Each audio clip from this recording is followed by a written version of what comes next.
Vous me dites. Allez, Boker Tov, mes amis, on continue. Ochot Sadikim. Avat Ta'anugim. Donc, aimer les plaisirs. Kegon Achila Oshi Aveshena, par exemple, manger, boire ou dormir. Tout ça sont des plaisirs. Manger, c'est un plaisir. Boire, c'est un plaisir. Même dormir, c'est un plaisir. Da. Sache. Shetzarich ha'adam she'echaven ma'asav kulam kedei leda et Hashem baruch hu. Sache qu'une personne, dans tout ce qu'il fait, et donc là on parle dans le matériel, on parle de manger, on parle de boire, on parle de dormir, on parle de courir, on parle de faire du sport, on parle d'aller au restaurant, on parle d'aller avec son épouse, d'aller avec son mari, intimement, on parle de jouer aux jeux de société avec ses enfants, on parle de jouer à la voiture, à la tuture avec le petit-fils, la poupée avec la petite fille, de faire des croissants le matin, des croissants le soir, un petit peu en chocolat, tout ce qui est matériel, tes vacances d'ailleurs, tout ça, dans tous ces domaines-là, la seule kavana que tu dois avoir, principale, on ne dit pas la seule, alors la kavana principale que tu dois avoir, la date est Hashem. À travers tout cela, tu dois connaître Dieu et savoir Dieu. On revient à ce qu'on avait dit avant. Il y a certaines populaces qui ne comprennent pas qu'on peut associer Dieu même dans le matériel, dans tous ces domaines de la vie. C'est compliqué. Tu pars en vacances, au contraire, quand on dit je pars en vacances, c'est pour me... C'est pour m'échapper. J'aime ce mot. Pour s'échapper. Pourquoi aussi ? Pour oublier. Pour s'aérer. Allez-y les amis, allez-y. Pour changer d'air. Et le mot magique pour faire une coupure. Tu veux couper de quoi ? Attention, on a le droit de faire une coupure, hein, mais tu coupes de quoi ? Ça peut aller. Mais si tu coupes, d'accord ? Si tu coupes court à ta tfila, à ton kasher, à ta mishpacha, à ta tata et à ta tata, c'est une mauvaise coupure. On fait une pause, voilà, on fait une pause. Tous ces mots-là. Attention, comment on le voit, il y a le positif de tout ça. Mais il dit le Rav, il n'y a aucun souci de manger, il n'y a aucun souci de boire, il n'y a aucun souci d'avoir un plaisir dans la achila. Il n'y a aucun souci d'avoir un plaisir dans la boisson. Il n'y a aucun souci d'avoir un plaisir dans le sommeil. Il n'y a aucun souci et sûrement d'avoir un plaisir dans l'intimité avec son épouse. Il n'y a aucun souci d'avoir un plaisir dans ses vacances. Il n'y a aucun souci à avoir du plaisir à jouer au padel. Il n'y a aucun souci à jouer au foot, aucun souci à faire de la natation, il n'y a aucun souci à faire du vélo. Aucun souci. Simplement, Bechol derachicha daeu. En tous tes chemins, connais Dieu. Tout ce que tu fais, c'est la date et Hashem. Je ne sais pas si... Parce oui, je peux le dire. Comment ? Non, remercie Hachem de ça. Quoi ? Remercie Hachem de profitant. Non, bien sûr, mais ça veut dire que c'est pas parce que c'est toi qui vas prendre tu vas t'occuper de toi, de ta tête, de ton corps. Ah, t'as pas compris. Si, non. Non, t'as pas compris. Mais ne dis pas qu'il y a aussi... Ah non, t'as pas compris. Ah, t'as pas compris. Alors on y va. Parce qu'on en a parlé 1 milliard de fois. Je pense que personne n'a compris. On en a... Dieu dans ce que tu fais en fait. Oui, mais dans ton plaisir de Dieu. Oui, bien sûr. On en a parlé 1 milliard de fois, mais c'est pas grave, on va répéter. C'est pas grave, on répète. Jusqu'à que ça rentre. C'est comme le suppositoire. Clac ! Allez, messieurs. J'aime cette image. Écoutez bien, mes amis, écoutez bien. Il n'y a pas écrit ici pour associer Dieu. Non, la date est Hachem. Pour connaître le but de notre vie dans ce monde-là, c'est la date est Hachem. C'est savoir Dieu et connaître Dieu. Pardon, je dis, on est venu dans ce monde-là pour connaître Dieu. Kadash Baruch Hu, il veut qu'on le sache. Qu'on le sache. Pour le savoir, il faut le chercher. Mais il veut qu'on le sache. Il veut qu'on le connaisse. Il veut tout ça. Kadash Baruch Hu, il veut. Lama. Parce que lorsqu'on connaît Dieu, lorsque... On avait expliqué, tu ne veux pas aimer une chose que tu ne connais pas. D'accord ? Je donne toujours l'exemple très terre à terre, mais tellement vrai. D'accord ? J'ai beaucoup d'amis marocains. Excuse-moi, je suis désolé. Et beaucoup d'amis marocains, c'est une blague bien sûr. Mais j'ai vraiment des amis marocains, Baruch Hashem. Et c'est quelque chose de connu, d'accord ? Quand tu remets à table le vendredi soir la pkeila, par exemple. Non, c'est pas ça. Il vient vers lui-même. Il vient vers lui-même. Et je peux comprendre, tu ne connais pas machin. Juste lui écoute. On se connaît depuis 25 ans, 30 ans, 50 ans, 200 ans. Je suis ton bon ami. Tu m'aimes, je ne veux pas de mal. Goûte, c'est tout. Le mec, il goûte, il le fait chez lui le vendredi soir. Je t'assure que ça, je connais des Marocains. Pas de sucre, hein. Je te promets. Les femmes mesures, Alors, je peux te promettre, ça. Je connais plein de Marocains à Paris, d'accord. Excuse-moi, mais par exemple à Paris, ok, le 90% des restaurants cachers orientaux, ils sont tunisiens, 95. Ah, c'est vrai. Et qui tu as là-bas, t'as que des Tunisiens, t'as pas que des Tunisiens. T'as des Marocains, t'as des Algériens, t'as tout le monde. Ok, non mais c'est vrai, c'est pas ça, c'est pas pour parler de ça. Qu'est-ce que je veux dire par là? C'est que comme on dit aux enfants, des fois, ils disent non papa, j'aime pas. Mais t'as même pas goûté. Et nous, dans la vie, c'est pareil. On dit j'aime pas, mais j'ai pas goûté, je peux pas savoir si j'aime ou j'aime pas. Voilà. Alors, et qu'est-ce qui a le problème? Ben, c'est pareil. Tu ne peux pas aimer quelque chose quand tu n'as pas goûté, que tu ne connais pas en fait. Ben, c'est pareil, les abdils, sans comparaison aucune, même humainement. Ouais, comment j'ai appris à t'aimer? Parce que j'ai appris à te connaître. Donc, quand je t'ai vu venir à la synagogue, tu avais déjà une bonne bouille. Donc, c'est vrai que c'était déjà, tu vois, il y a une tendance à l'amour. Tu vois, c'est un bon démarrage. Mais tu as des gens, ils rentrent comme ça, qui bon, celui-là, il a une tête un peu, tu vois, pas qu'il me revient par Khazvécha, mais bon, un peu, tu vois, un peu froid, un peu. Mais en vérité, tout est faux. La vie, elle t'apprend que tu vas commencer à connaître une personne, à apprendre une personne, à savoir une personne, et plus tu vas l'aimer. C'est pour ça que le plus grand exemple qu'on donne à chaque fois, et que donne les chacham, c'est quoi? C'est l'amour entre un homme et une femme. Parce qu'aujourd'hui, on te fait croire, et pas aujourd'hui, depuis des décennies, on nous fait croire qu'on se marie avec qui on aime. D'accord? Tu te maries avec qui tu aimes. C'est l'onachan. Tu ne peux pas aimer quelqu'un que tu viens de connaître. D'accord? L'amour, ça se construit. L'amour, c'est quelque chose qui... Et la construction, elle met du temps. Et plus la construction, elle est longue, elle demande des efforts, elle demande de l'investissement, elle demande du don de soi, plus ensuite le kécher et le lien que tu vas créer, l'amour que tu vas créer, il est beaucoup plus fort. D'accord? Il y a des gens qui vont se côtoyer pendant 20 ans dans la même synagogue, ils ne peuvent pas se voir. D'accord? Et il y a des gens qui vont juste vivre un événement d'1 heure ensemble.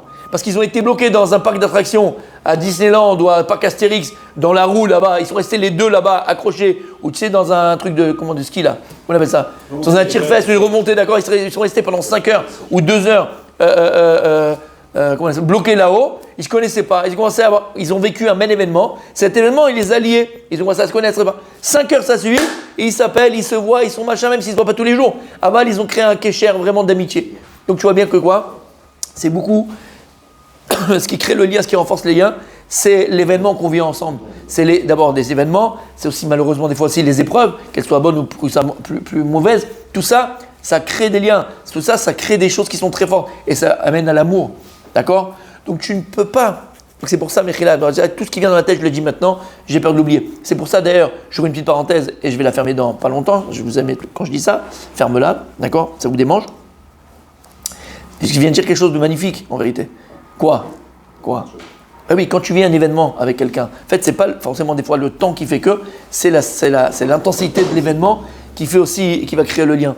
Mais en fait, on a dit par exemple, si tu es avec une personne, je ne parle pas de ton épouse, je ne parle pas de ton mari, pas une personne, XY, masculin ou féminin, et qu'avec cette personne-là, tu vas vivre un événement, une situation très intense, que ce soit de joie, que ce soit de difficulté, d'accord?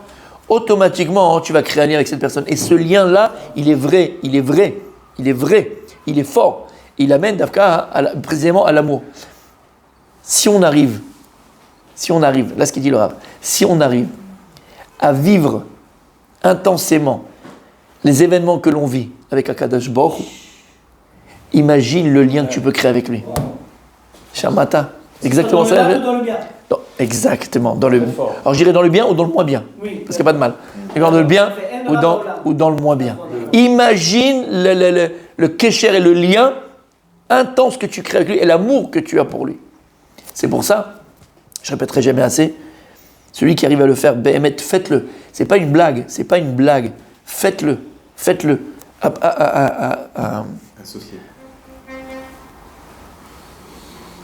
Comment on dit? S'éduquer. Éduquez-vous à le faire. C'est qu'il t'amène. Comment on dit? Cherchez ce mot-là. Voilà. Cherchez. Entraînez-vous. Entraînez-vous à le faire. Et je vous assure, Béhémet, que ça marche. Et si ça ne marche pas, c'est comme Darty. Contrat de confiance. Satisfait ou remboursé. C'est comme Darty. Je vous ai répété ça 1000 fois. Et je pense qu'il y a ici des gens qui le font maintenant. Mais faites-le, je vous assure. On parle ici de ta'anugim. Alors il dit avat ta'anugim. D'accord? L'amour des plaisirs. Donc on l'a dit, il a mangé, tout ça. Et tout ça, ça sert à connaître Dieu, savoir Dieu. La date est Hachem. Donc quand tu vis des événements qui sont intenses, dans le bien ou dans le mal, mais intense, et tu associes à Kadosh Baruch Hu, et tu vis avec Kadosh Baruch Hu, et tu vis avec Hachem, cet événement-là, t'imagines encore une fois, comme on a dit, le lien que tu crées avec nous et l'amour qui va en ressortir. Le plus grand tanoug que Dieu nous a donné à nous les hommes, dit le Baal Shem Tov, c'est Ta'anoug Amishgan. C'est quoi? C'est l'intimité. D'accord? C'est ce plaisir, on va dire sexuel, que Kadosh Baruch Hu nous a créé. Comme ça, il nous a créé. Comme j'ai dit, Kadosh Baruch Hu nous a une mitzvah. Mitzvah de procréer. Pour procréer, il faut aller intimement avec son épouse, intimement avec son mari. Oui? Ok. Kadosh Baruch Hu, dans la Torah, il a donné plusieurs mitzvot. Par exemple, il a donné les mitzvahs de quoi? Tfilin. Et j'ai dit 1000 fois. Quand tu mets les tfilin et Kadosh Baruch Hu, tu mets dans le bras, je ne sais pas vous, en tout cas, d'accord, quelqu'un normalement constitué, je veux dire, d'accord, il n'a pas un plaisir physique à mettre les tfilin. Quand tu mets tes tfilin sur le bras, je sais pas, tu n'as pas des petits papillons, tu n'as pas le cœur qui palpite, ok? Après les 8 jours de Chol Hamoed, ouais, franchement. Alvaï. Alors pour toi, mais moi je sais pas. Moi franchement, je sais pas. Alvaï. Ouais, mais c'est plus spirituel. C'est vrai. Mais quand tu mets tes films sur le bras, je sais pas, t'as pas des papillons, t'as pas les poils qui se dressent, d'accord? Et t'as pas le cœur qui palpite quand on revient du mikvé. Excuse-moi, ok? Tzadik, d'accord, t'as pas ça. Mais Kadosh Baruch Hu, il aurait pu nous créer, messieurs, Kadosh Baruch Hu, il aurait pu nous créer en mettant les tefilines, qu'on ait un plaisir corporel, il aurait pu nous créer comme ça, qu'on ait une argacha. Mais Hachem, il n'a pas fait ça. Quand la femme, elle pétrit la chala, quand la femme, elle pétrit la chala, d'accord, elle fait la pâte, et elle pétrit la pâte, elle va enlever la chala, d'accord, elle prélever la chala, la pâte, d'accord, cette mitzvah extraordinaire que les femmes, elles ont, demandez à vos épouses, je pense pas qu'elles pensent qu'il y a quelque chose de ouf là qui se passe, et là, non, d'accord, et tout se passe là, et ça commence à durcir, et tout ce que tu veux. Non, il n'y a rien qui durcit, tout est nickel, tout est bien, d'accord? Non, spirituel, mais physique. Il y a un truc physique de toucher de la pâte et de faire la pâte. Il n'y a pas de plaisir. Mais ça reste spirituel. Il n'y a pas de kiff. Il n'y a pas de réaction physique. La seule mitzvah qu'Akadosh Baruch Hu nous a donnée et dont on a un plaisir corporel, et c'est le plus grand ta'anoug, gashmi, que l'on peut ressentir, c'est le plus grand plaisir que Dieu a octroyé à l'homme. C'est quoi? C'est ce ta'anoug-là de procréer. Quand tu es avec ta femme, tu vas procréer. Quand tu as la mitzvah que tu as signé sur la ketouva, de réjouir ta femme, on a une mitzvah, les sameachota. Et comment tu as signé la ketouva? C'est betashmish, c'est avec l'intimité, d'accord? Que tu as une mitzvah de réjouir ta femme. Kadosh Baruch Hu, il aurait pu te dire, tu as une mitzvah, toi, de réjouir ta femme, mais c'est comme tu mets les tefilines. Elle aura un gros kiff, un gros plaisir. Toi, c'est comme si tu vas, comme j'ai dit, je donne toujours l'exemple, c'est l'exemple du... Non, de l'essence. Quand tu prends avec la voiture, tu ouvres le machin, là, tac, tu mets le, comment il s'appelle, là, le... Pistolet. Là, il y a dit, ouais, appelle ça un pistolet, toi, du kiduk, d'accord?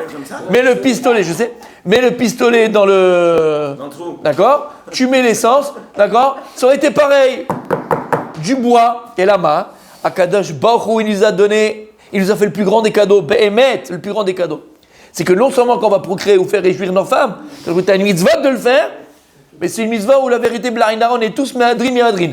Là, c'est le tampon cachère de chez cachère. Là, on est makpid. Chérie, écoute, d'accord, il faut quand même. C'est une mitzvah, chérie, c'est une mitzvah. Là, on est makpid. Et là, on fait attention. Là, on est d'accord. Là, on est derrière. Non, pas derrière. On est devant. D'accord, on a compris. Ok, on est derrière la mitzvah. Messieurs.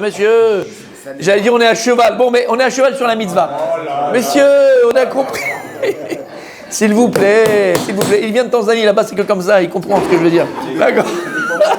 Saga Africa. D'accord, comme dirait Yannick. Alors, messieurs, d'accord? Écoute bien, réveille-toi. Messieurs, écoutez bien. Rabbi Yonatan, Dilbal Shem Tov, écoutez bien, je vous dis, c'est facile. Il dit le Baal Shem Tov. La date est Hachem. Si Behemet, au moment où tu es avec ton épouse, à ce moment, tu te rappelles ce que je vais dire? Si au moment, ça dure quoi? Une seconde, 2 secondes, une fraction de seconde, bien sûr, tu ne vas pas faire Tahanounin, prendre le. Non, c'est. C'est une conscience. Messieurs, c'est une conscience qu'il faut avoir. Et là, ce plaisir ultime qu'Akadosh Baruch Hu il t'octroie à ce moment-là, parce qu'il t'a créé comme ça, il dit le Baal Shem Tov, rends-lui à Akadosh Baruch Hu ce plaisir. Moi, je peux rendre à Hachem le plaisir. Merci. Si à ce moment-là, tu penses à Akadosh Baruch Hu et au plaisir que Dieu il t'a donné, non seulement, il dit le Baal Shem Tov, ça renforce ton lien avec ton épouse, parce que tu associes du spirituel dans le matériel, et l'amour qui s'en dégage Ça peut être un amour animal, mais c'est un amour qui est beaucoup plus élevé spirituellement que simple plaisir corporel, parce que tu mets une dimension qui est complètement infinie, et donc cet amour, il devient infini. Il a un sens. Il a un sens. Parce qu'il faut donner un sens aux choses. Il faut donner un sens à l'amitié, un sens à l'amour. D'accord? Un sens à l'amour. Dit le Baal Shem Tov. Ça s'appelle Gvish Okef. Vous savez que dans la Torah, faites très attention. Faire très attention. On dit, on ne peut pas, un tzaddik, un gadol, il ne peut pas pousser comme un champignon. Il n'y a pas de Gvish Okef. Dans la Torah, tu ne peux pas en un mois, 3 mois, tu sais, il y a des formations aujourd'hui. Pour être ceci, pour être cela, pour être serrurier, puis un machin, formation 3 mois, course. Il n'y a pas de course dans la Torah, ça n'existe pas. Il n'y a pas de formation 3 mois dans la Torah. S'il y a quelqu'un qui est arrivé en 3 mois dans la Torah et maintenant on l'appelle Baba, je sais pas quoi, d'accord? Tu le mets de côté, c'est un charlatan, tu peux le frapper si tu veux, fais ce que tu veux avec lui, d'accord? Bien sûr, d'accord? C'est un charlatan. Il n'y a pas haine. La Torah, il faut cravacher, il faut des nuits blanches, il faut travailler des midot. C'est des années, et même quand tu fais, t'es rien encore. Donc, et comme dit Baal Shem Tov, celui qui pense être proche, il est loin. Celui qui pense être loin, lui, il est proche. Ouais. Pareil. Il dit, ouais, j'ai fini, je connais tout, je sais, machin. Laisse tomber. Quelqu'un qui... En fait, c'est pourquoi. Et pourquoi? Parce que quelqu'un qui étudie Béhémet, quelqu'un qui va étudier Béhémet, plus il va étudier, plus il va se rendre compte qu'il est à des milliards de kilomètres, des centaines de kilomètres. Il a... La Torah, c'est Yam, Shel Chokhmah, comme on a dit. C'est infini. À des milliards de kilomètres, je suis. On n'a même pas la conscience. À milliards de kilomètres, je suis.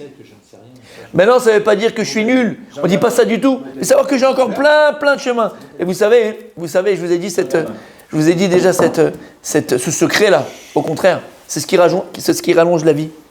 C'est ce qui rallonge la vie. Plus tu penses et plus tu crois, plus tu sais plutôt que tu es encore très loin du compte, plus tu es là pour apprendre, et plus tu as envie d'apprendre, plus tu as la vie. Quelqu'un qui pense qu'il arrive à bon port, ben finalement c'est fini, c'est terminé. Où il se trouve à Givat Shaul, c'est terminé. À Rabbeinu Chot. Et quelqu'un qui pense qu'il n'a jamais fini. Là, il y a des gens, ils sont avancés dans l'âge, et ils font encore Toar Rishon, Toar Sheni, Toar Shlishi, bibliothèque, ceci, cela. Ils continuent à apprendre, parce qu'ils ont soif d'apprendre, ils savent qu'ils n'ont rien appris encore. Et toute la vie qu'ils ont eue, c'est rien encore. Il y a encore tellement à savoir, tellement à connaître. Pareil, l'a dit dans le Rouchani, pareil dans Kadosh Baruch. Plus tu te sens loin, plus finalement tu es proche. Parce que Kadosh Baruch, c'est pas le savoir, c'est pas la connaissance que Dieu veut. Comme je viens de dire, c'est le savoir. C'est le savoir. Il y a une grande différence entre la connaissance et le savoir, comme on a dit plus une fois. La connaissance, c'est emmagasiner plein d'informations. Le savoir, c'est vivre en fonction de ces informations-là. Et donc, Kadosh Baruch, il n'attend pas qu'on ait plein d'informations dans la tête. Kadosh Baruch, il attend qu'on vive ces informations, qu'on vive en fonction de ce qu'on connaît. Ça, c'est le but de la vie. Ça, la da'at et Hachem. C'est ça que quand on arrive, Adam Yada et Chava, Adam il a su Chava, Yada, c'est pas simplement Adam, il s'est associé avec elle et il a eu des relations intimes avec son épouse. Yada et Chava, c'est qu'il a réussi à capter toutes les informations de sa femme et à vivre avec ces informations-là. Qu'elles soient bonnes ou qu'elles soient moins bonnes, parce que quelqu'un, et chacun de nous, il a des qualités, il a des défauts. Le Rav Herrera d'Aix-les-Bains, d'accord? Et il lui disait tout le temps. Il disait pourquoi la Torah elle a donné un an, où le Khatan et la Kala, ils doivent être, d'accord, pas tout de l'armée, pas tout de pas aller en guerre, pas tout de tout, il doit rentrer chez lui, rester un an avec sa Kala. Pourquoi? C'est quoi la connaître? Il a dit, pour apprendre à vivre avec ses défauts. Pour apprendre à vivre avec ses défauts. Vice versa. Je parle de nous pour l'instant. Pour apprendre à vivre avec ses défauts. Parce que très souvent, quand on se marie, on pense que voilà, bon, il a ça, ok, j'ai capté, ça c'est pas bon, c'est bon. Alors moi, je vais le changer. Tu n'as rien changé du tout. Tu n'es pas là pour changer personne. Elle se change, Willy se change. Toi, tu n'es pas là. Toi, tu la prends comme il est, comme elle est. Tu l'as pris comme elle est, tu la prends comme elle est, c'est pour la vie. Après que la personne est à deux, ben, Ezrat Hashem, on évolue, on grandit, on se perfecte, tout ce que tu veux. Inématov ou Manaïm. Avant de penser que tu vas venir changer l'autre, c'est une erreur. Comme dans l'amitié, comme dans les enfants, comme dans ce que tu veux. On va parfaire, on va essayer de les faire. Ok. Donc, on revient à ce qu'on disait.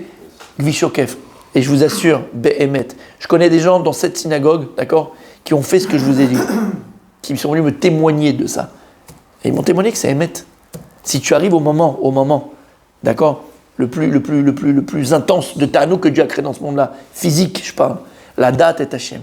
Ça veut dire en vérité, tu vas relier ce plaisir à Kadosh Baruch. Ça dure une fraction de seconde. C'est juste penser à lui à ce moment-là. Penser à lui et de se dire dans la tête, merci Hachem, merci de m'avoir créé comme ça, merci pour le plaisir que tu me donnes. Et en fait, on revient à ce qu'on avait dit à Féméod Rabbi Daniel. Ça, c'est Ça, c'est la mémoire d'éléphant de Rabbi Daniel Blaina.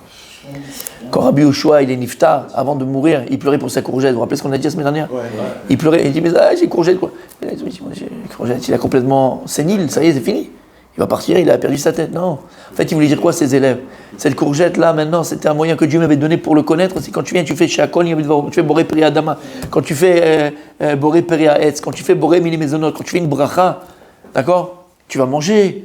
Mais à travers ce manger que Dieu t'a donné, et ce plaisir que tu t'a donné, ce plaisir que tu lui as donné, parce qu'il y a un plaisir quand tu manges quelque chose de bon, c'est un vrai plaisir. C'est pour ça qu'une des mitzvot les plus importantes, d'accord, pas je me trompe, mais une période très importante de Shabbat, c'est Onek Shabbat. À travers ce Onek Shabbat, tu vas connaître Dieu, savoir Dieu, avoir un plaisir, parce qu'on n'a pas fait que d'une âme, on est aussi d'un corps. Donc Shabbat, il faut que le corps et l'âme puissent avoir un plaisir. Et à travers ton âme et ton corps, tu vas connaître Akadosh Baruch Hu, la Da'at et Hashem. Alors on n'a pas beaucoup commencé, on a des choses extraordinaires, n'oubliez pas ce qu'on vient de dire. Si tu arrives à associer Akadosh Baruch Hu dans tous les événements de ta vie, dans toutes les situations que tu vis, alors tu vas pouvoir créer un lien exceptionnel avec Akadosh Baruch Hu et arriver à cet amour de Dieu.